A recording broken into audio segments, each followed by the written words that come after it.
To be fair, it's not my prediction, but I think that the future is becoming a lot more obvious.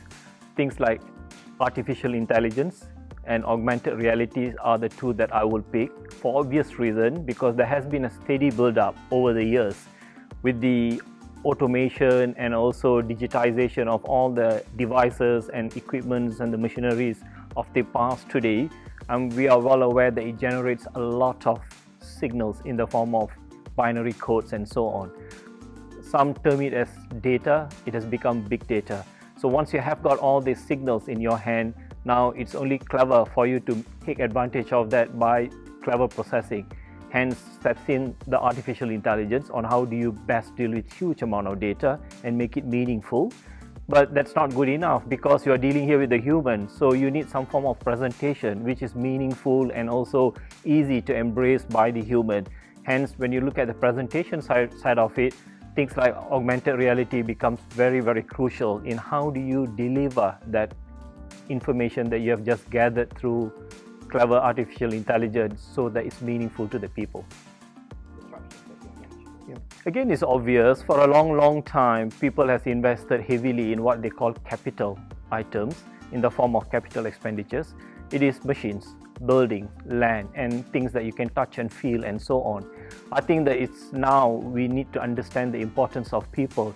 Although people has been in the equation for a long time, very gradually, slowly, they have turned into this boring constant, I call it, and hence the world of business has forgotten about the importance of people. Now it's about time for people to rise. So I think people are rising, some by choice, some are being pushed to rise above. And any good investment into good people, creating realization within the people that it's about time for them to be the boss of the whole system has come. And I think that if we are able to do that, hence we can take advantage of these new opportunities. A great question, and that part of the question I'm never fully understood why people ask that question in the first place. Technologies are the creation of human. As a creator, you are the boss. And if you are the boss, you have superior knowledge to the technologies that you created. In combination, as a total aggregation, the technologies may look a lot bigger, larger than what you initially envisaged. But still, the very core of the technologies was your own creation. Hence, I don't really see why humans should fear technologies. You should embrace technologies, and you should be the one that nurture the technology, and hopefully it becomes a lot more powerful in the future. So we shouldn't see ghosts. I think that there's been a lot of media play up on this in a negative way, that it has created the ghost in the mind of the people. People. Make maximum investment in people, pick the best people, make them to understand that they have a huge role to play, and unleash the potential of the people. The term potential is being very widely and frequently used, but a potential means nothing if it is not unleashed, if it is not released.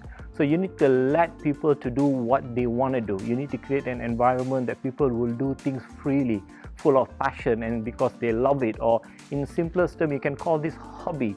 Let's turn things so that it looks like a hobby that they love, that they want to do. So by creating such environment, then you are seeing the best of the people, and you need to let the people to participate and be part of the system rather than acting merely like a nut and bolt of a system.